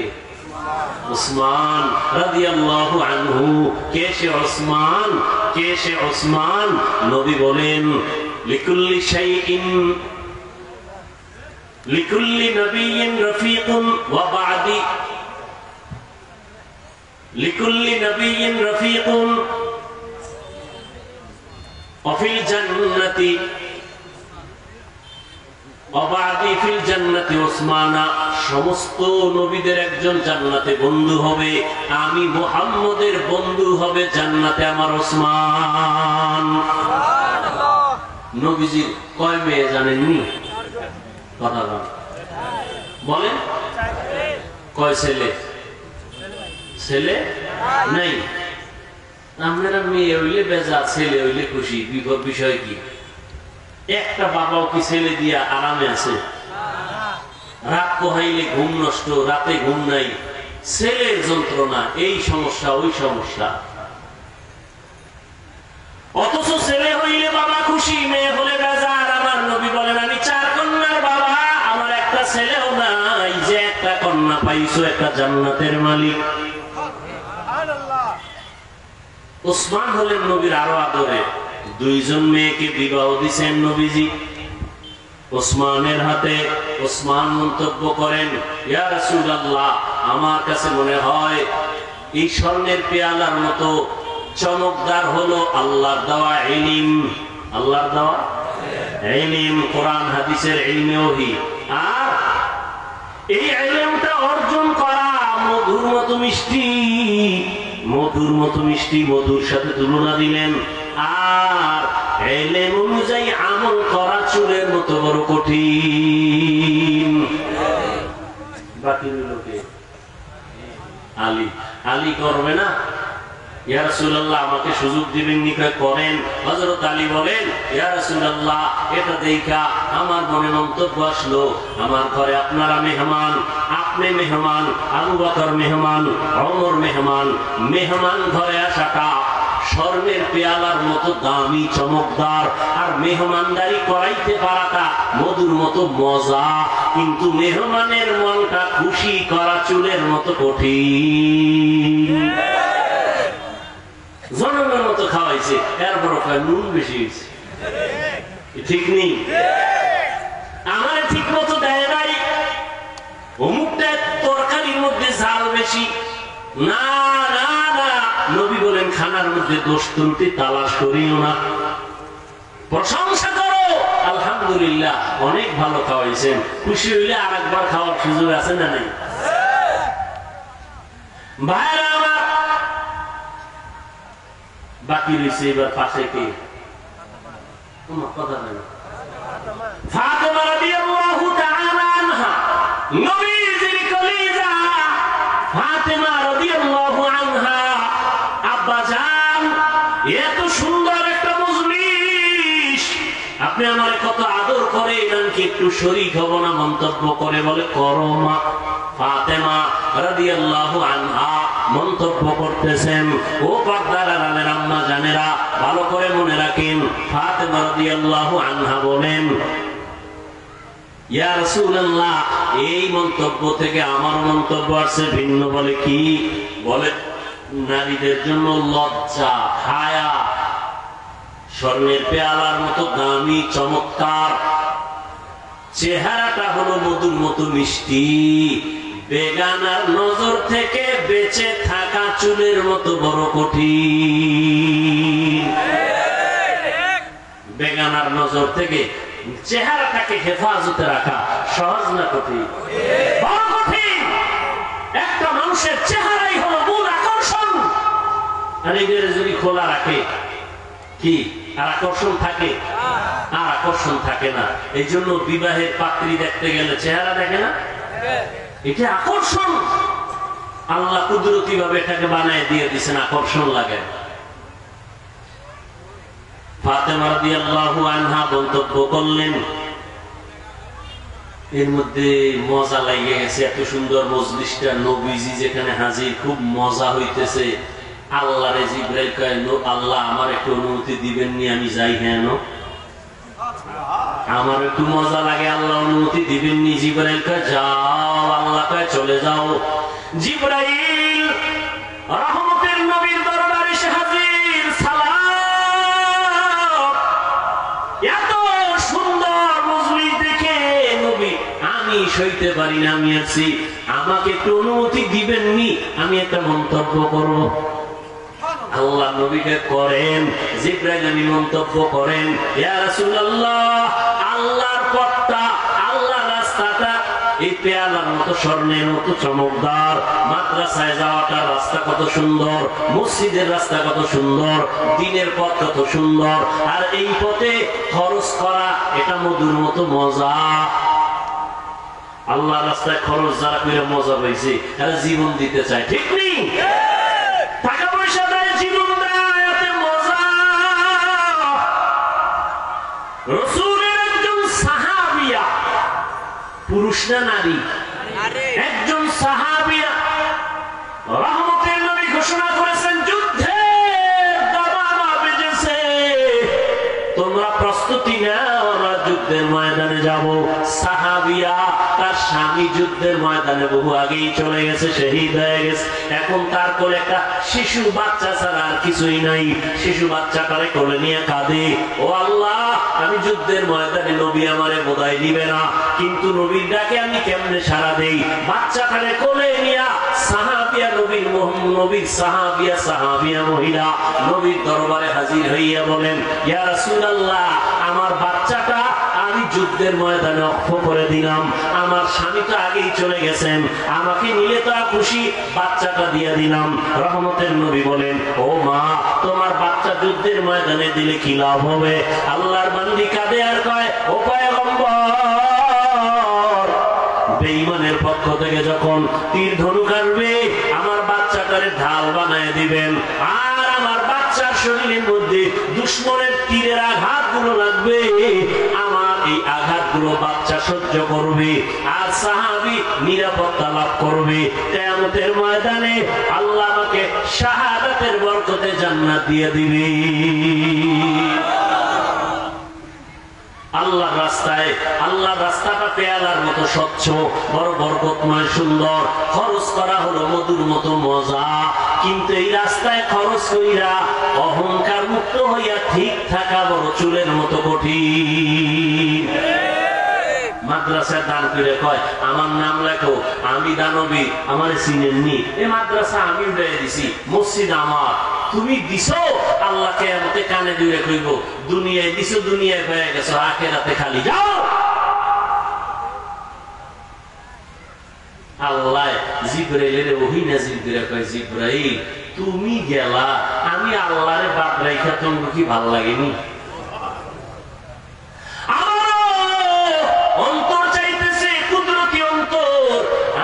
একটা রহমতের নবীর সাথে সাথে একটা মন্তব্য করি মধু দিয়া। এবার কয় আল্লাহ করেন, ও জিবরাইল নবীরে জানায় দাও, আমিও মন্তব্য করে দিলাম। জান্নাত মুমিনের স্থায়ী শান্তির ঠিকানাটা এই স্বর্ণের পেয়ালার মতো চমকদার, আর ওই জান্নাতের নিয়ামত গুলো হবে, জান্নাতের নিয়ামত গুলো হবে মধুর মতো মজা। কিন্তু জান্নাতে ঢুকতে গিয়া পুলসিরাত পার হওয়া চুলের মতো কঠিন। আল্লাহ মন্তব্য করে দিলেন পুলসিরাত পার হওয়া বড় কঠিন। রহমতের নবী বলেন আমারটাও তো বাদ রয়ে গেল, আমিও মন্তব্য করে ফেললাম। আল্লাহর মারিফতটা হলো এটা চমকদার স্বর্ণের পেয়ালার মতো দামি, আর মারিফত অর্জন করা মধুর মতো মজা। কিন্তু আল্লাহর মারিফতের উপরে মজবুত হইয়া আল্লাহর মারিফতের রাস্তায় চলা হলো চুলের মতো কঠিন। আল্লাহর নবীও পুলসিরাতের ভয় চোখের পানি ছেড়ে কান্না করতেন। ও নবীর উম্মতেরা, ইলম অর্জন করা সহজ, আমল করা বড় কঠিন। ঈমান আনা সহজ, ঈমানের উপরে মজবুত হইয়া চলা বড় কঠিন।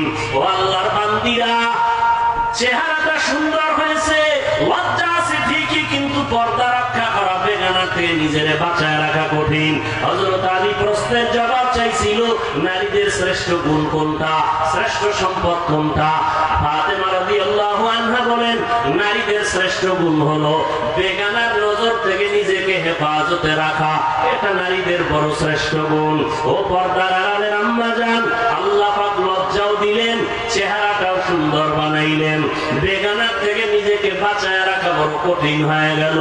এখনো যদি চেষ্টা করেন চেহারাটাকে হেফাজতে রাখতে পারেন, পর্দা রক্ষা করেন, আপনার গর্ভ থেকে আল্লাহ আব্দুল কাদের জিলানীর মতো সন্তান দান করবেন, কাসেম নানুতুবির মতো, আনোয়ার শাহ কাশ্মীরির মতো আল্লাহ সন্তান দান করবেন।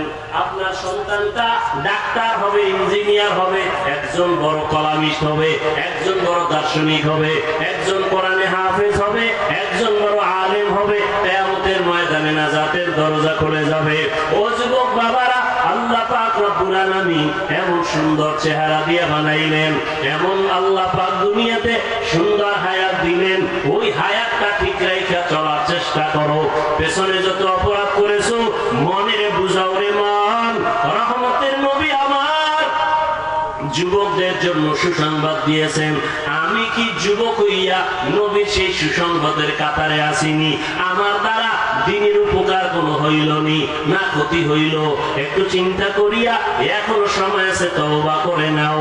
আর আল্লাহকে বলো, আল্লাহ আমার মতো কত যুবক আমার চোখের সামনে স্কুলে পড়ে, কলেজে পড়ে, নামাজ পড়ে, নবীর তরিকা মানিয়ে চলে, মা বাবার বিরোধিতা করে না, আমি কেন পারবো না? ও যুবক বাবারা, স্কুল কলেজে পড়িয়া এখনো তুমি পারো, তওবা করে নাও। তোমার মতো যুবক স্কুল কলেজে পড়ে, চাকরি করে, ব্যবসা করে, নামাজ ছাড়ে না, তুমি কেন পারবা না রে বাবা? এখনো সময় আছে, তওবা করে নাও। ও মা বোনেরা, আপনারাও তওবা করেন। জীবনে বেপরদায় চলবেন না, বেগানার নজর নিজের উপরে নিয়ে আপনার জীবনটাকে ধ্বংস করবেন না। আপনি আল্লাহর মহব্বত নিয়ে সন্তানগুলোকে একটা আদর্শ সন্তান বানায় যাবেন, আদর্শ সন্তান, চরিত্রের সন্তান রেখে যাবেন, আল্লাহর কোরআন পড়াবেন, সন্তান ডাক্তার হইয়াও আপনাকে দোয়া করতে ভুলবে না, ইঞ্জিনিয়ার হইয়াও মা বাবাকে দোয়া করতে ভুলবে না। ও বাবাজিরা, আপনারাও তওবা করেন, আর জীবনে নামাজ ছাড়বেন না, বেপরদায় চলবেন না, সন্তানগুলোকে আদর্শওয়ালা বানাবেন, নামাজি বানাবেন। ও যুবক বাবারা, এখনো সময় আছে, তওবা করে নাও। আল্লাহকে ডেকে বলো, হে মালিক, জাহান্নামের ভয় অন্তরে ঢুকায়া দাও। জীবনে তো কত নামাজ ছাড়লাম, বেপরদায় চললাম, কত মানুষের হক নষ্ট করলাম। আজকে থেকে আর নামাজ ছাড়বো না, বেপরদায় চলবো না, মা বাবাকে কষ্ট দিব না, নবীর তরিকার বাহিরে চলবো না। ও আল্লাহ, তুমি আমার তওবা কবুল করে নাও। আমার নবী, যার কোনো গুনাহ নাই, সে নবী যদি জাহান্নামের ভয় উম্মতের জন্য কান্না করেন, তোমার আমার কি পরিমাণ কান্না করা দরকার। কোরআন হাদিসকে মিথ্যা মনে করিও না। লক্ষ লক্ষ নবী পয়গম্বরেরা জাহান্নামের ভয়ের বয়ান করেছেন, মিথ্যা মনে করিও না। আলেম ওলামারা জাহান্নামের ভয় বয়ান করিয়া গুনাহ থেকে বাঁচাবার জন্য চেষ্টা করেছেন, মিথ্যা মনে করিও না। এখন থেকে তওবা করো, মনের বুঝাও, লক্ষ লক্ষ নবীরা মিথ্যাবাদী হতে পারেন না, লক্ষ লক্ষ আম্বিয়ায়ে কেরাম, সাহাবায়ে কেরাম মিথ্যা হতে পারে না, লক্ষ কোটি ওলামায়ে কেরাম মিথ্যা বলতে পারেন না। আল্লাহর কোরআন এখনো সত্য কেউ ভুল বের করতে পারে নাই। অতএব কোরআন সত্য, গুনাহগার হইয়া কবরে গেলে জাহান্নামে যেতে হবে, তাও সত্য। এই কথা অন্তরে নিয়া মনে মনে তওবা করো, আর আল্লাহকে বলো, আল্লাহ, আজকে থেকে দাঁড়িয়ে আর কাটবো না, বেপরদায় চলবো না, মা বাবাকে আর কোনোদিন কষ্ট দিব না, ওলামায়ে কেরামের পরামর্শ নিয়ে চলবো। তওবা করার মতো যদি অন্তর তৈরি হয়, খাঁটি তওবার নিয়ত যাদের আছে, দুটো হাত আমার আল্লাহকে দেখায় দাও। আয় আল্লাহ, আমাদের হাতগুলো কবুল করে নেন, তওবা কবুল করে নেন, তওবার উপরে মজবুত হইয়া চলার মতো তৌফিক দান করেন, আমিন। আলহামদুলিল্লাহি রাব্বিল আলামিন, ওয়াসসালাতু ওয়াসসালামু আলা সাইয়্যিদিল আমবিয়াই ওয়াল মুরসালিন ওয়া আলা আলিহি ওয়া আসহাবিহি আজমাইন। ইয়া আরহামার রাহিমিন, ইয়া আরহামার রাহিমিন, ইয়া আরহামার রাহিমিন, রাব্বিরহামহুমা কামা রাব্বায়ানি সগীরা। আল্লাহুম্মা ইন্নাকা আফুউন কারীম তুহিব্বুল আফওয়া ফা'ফু আন্না। আল্লাহুম্মা ইন্না নাসআলুকা রিযাকা ওয়াল জান্নাহ ওয়া নাউযু বিকা মিন সাখাতিকা ওয়ান নার। ও দয়ার মালিক, গুনাহের বোঝা নিয়ে হাত তুলেছি, মেহেরবানি করে আমাদের জীবনের সব গুনাহগুলো মাফ করে দেন আল্লাহ। মাহফিল কবুল করে নেন, আয়োজনকারী সহযোগিতাকারীদের কবুল করে নেন। আয় আল্লাহ, এই মাহফিলের পেছনে যারা চেষ্টা করেছে, দাওয়াতের ক্ষেত্রে সুমন ভাই চেষ্টা করেছে, আরো যারা সহযোগিতা করেছে কবুল করে নেন। যারা সহযোগিতার হাত বাড়িয়েছে তাদের নাজাতের ফয়সালা করে দেন।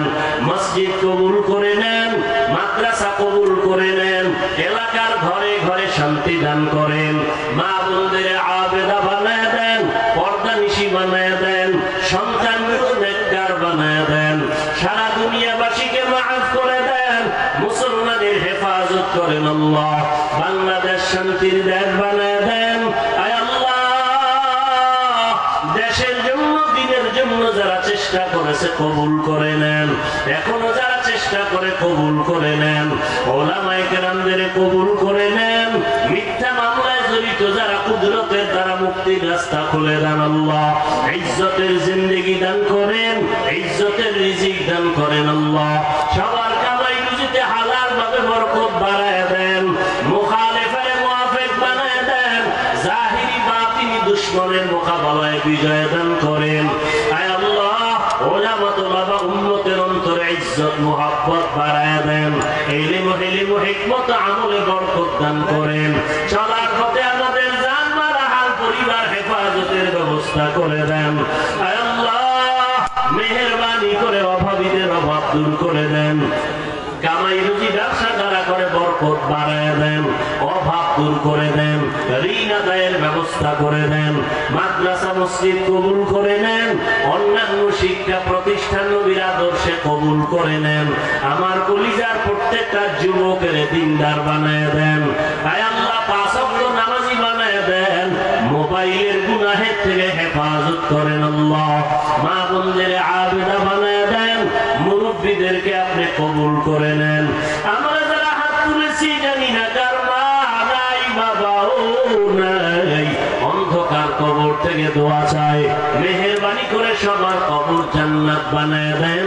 যারা বেঁচে আছেন হায়াত বাড়ায় দেন, অসুস্থ যারা সুস্থতার নিয়ামত বাড়ায় দেন, দীর্ঘ নেক হায়াত দান করেন, সারা দুনিয়ায় খেদমতের জন্য কবুল করে নেন। আয় আল্লাহ, ময়দানে ভরপুর কামিয়াবির সাথে কবুল করে নেন। আয় আল্লাহ, মুখালিফের মুআফিক বানায় দেন। বড় মুখাফিক কি থেকে হেফাজত করেন, গুনাহের প্রতি ঘৃণা জমায় দেন। আয় আল্লাহ, সমস্ত আম্বিয়ায়ে কেরাম, সাহাবায়ে কেরাম, আউলিয়ায়ে কেরাম, আসাতিজায়ে কেরামদের মাকাম জান্নাতে বাড়ায় দেন। আমাদের হায়াত বাড়ায় দেন, সুস্থতার নিয়ামত বাড়ায় দেন। আয় আল্লাহ, উলামায়ে আহলে হকের এক বানায় দেন, উম্মতের অন্তরে মুহাব্বত বাড়ায় দেন। আয় আল্লাহ, আমার দেশ সহ সারা দুনিয়ার মুসলমানদের হেফাজতের ব্যবস্থা করে দেন। নবীজির সুন্নাতওয়ালা জিন্দেগি আমাদেরকে দান করেন। দিলের নেক আশা পূরণ করে দেন। নবীজির মুহাব্বতে আমাদের দোয়া কবুল করে নেন। সাল্লাল্লাহু তাআলা আলা খাইরি খালকিহি মুহাম্মাদুন ওয়া আলিহি ওয়া আসহাবিহি আজমাইন। আমিন আমিন আমিন বিরহমাতিকা ইয়া আরহামার রাহিমিন। যারা সাক্ষাৎ